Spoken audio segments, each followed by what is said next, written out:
Stronger Life Show number 5. Here we go. Slap, slap, fist bump, explode. Boom. There it is. Smooth as butter. All right, y'all. Today we're talking about how many days should one work out in a week, which is ironic. Yes. Right? Why is it ironic for this week? Well, at the gym, we've been doing what they're calling Hell Week to, celebrate the beginning of the gym where we do Stronger Life, and probably would have been smart for me to take a rest day. Did not do that. But my training and nutrition and everything this week has been pretty dialed in. So it's okay. I feel all right. I get done with the workout, say tomorrow's a rest day, and then after a couple hours, feeling pretty good, ready to rock and roll again. Yeah. So it's a great example of what we're going to dive into, how much to work out during the week and what things you want to focus on to be able to work out more, because oftentimes you'll get more results in that scenario. So what if someone asks that question out the gate, kind of what do you typically say to them? I usually start with asking questions. Yeah. So, there are guidelines that we'll talk about, but what's your workout history? Are you starting off the couch? Have you already been working out? And then what style of exercise? We tend to do high intensity interval functional training with weight training, and it's all kind of combined, and that may be different for someone that it's like they've been active, but maybe they've just been walking, or maybe they've just been weight training. So I usually start with figuring out what a baseline is for them to figure out what their body's used to before making recommendations. Yeah. So let's say they have been doing, exercise, whatever that looks like, but they have been doing some type of resistance training, some type of cardio. Then once you establish that baseline, what would you say? Yeah, usually I would say 2 or 3 days a week for most people is a good starting place. 2 days a week is a little bit on the skimpy side. If you find that you're getting really sore, or maybe you've just come off being sick or being in the hospital, something like that, coming in for a 45-minute class, maybe twice a week's enough. But most people, 2 to 3 days a week for starting out, and then usually after a month or so of consistency, most people can do 4 or 5 days a week. Yeah. And the ACSM guidelines, that the ACSM stands for American College of Sports Medicine, and they'll go along the lines of that recommendation of 2 to 3 days a week. What they will typically say is aerobic exercise. If you are exercising at a moderate intensity, the way you can think about that is if you're on the treadmill or walking or jogging or whatever, you can say a whole sentence in between breaths. That you would need to do 150 to 300 minutes a week, which that's a lot.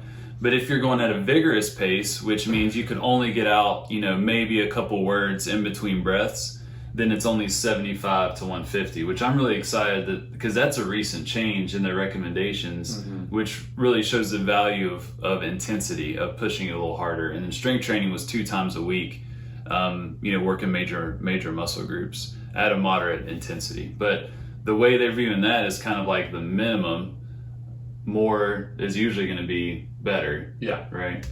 What do you typically see with Stronger Life members in terms of when they start versus where they are within 1 to 2 months in terms of how often they're coming? Yeah, that's a great question. So most members find that having that buffer day in between, a lot of people will go Monday, Wednesday, Friday. So they've got a buffer day in between.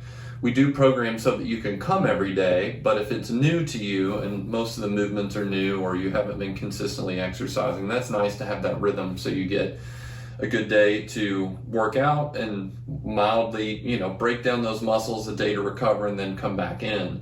And usually that first week they're like, how do you guys come every day? Yeah. And then before you know it, within 4 to 6 weeks, they're saying, I want more, and they're able to do 4 or 5 days a week. And then it's kind of funny because then after that, people are even asking, well, what should I do on the weekend? Yeah. Right? And I think part of that spurred this question. Yeah. Like a sub-question under there. What's my weekend workout? Right. So it's like people going from 2 or 3 days a week seems really difficult to 5 days a week. And then as their capacity's building and they're getting stronger, they're ready for even more than that. Yeah. And finding active, fun things to do on the weekend. Yeah, that's awesome. Our bodies are incredible. Yeah.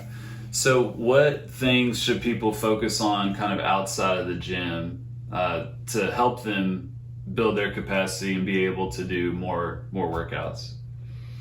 That's a great question. I mean, probably something different than what we did. I mean, hiking is a great thing that you can do that will still build your capacity.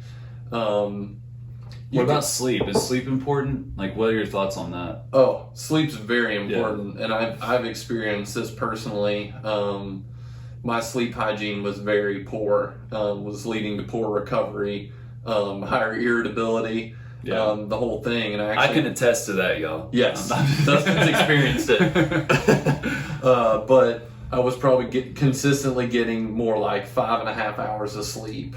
So I actually ended up changing my work schedule, changing my workout schedule to accommodate what was reasonable to get more like 7 or 8 hours of sleep. I've seen my strength, recovery, mentally I feel sharper too. My workouts have been better. I mean, just I'm a happier Jeff. Yeah, I'm getting consistent sleep.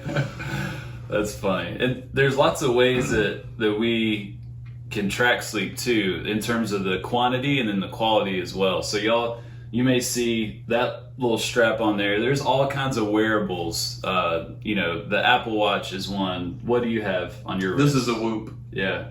So Whoop will look at your heart rate and heart rate variability and different things to kind of give like a score to the sleep in terms of the quality, which is really interesting. What I love about the Whoop too is that it'll tell you when you should probably go to sleep if you want to wake up at 5, 6, 7 a.m. Yeah. Which is it's usually earlier than what I want to go to sleep. Yeah, I'm finishing dinner watching a show and it's like, hey, you need to start getting ready for bed. Yeah. It's like, dang it.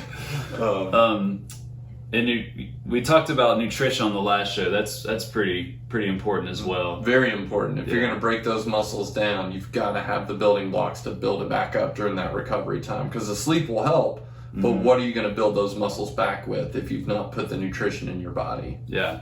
So for more info on the nutrition side of things, watch episode number 4 where we talked with Coach Amy, where she talked a lot about what to eat before and after a workout, and then some good general guidelines on just what to eat in general throughout the day.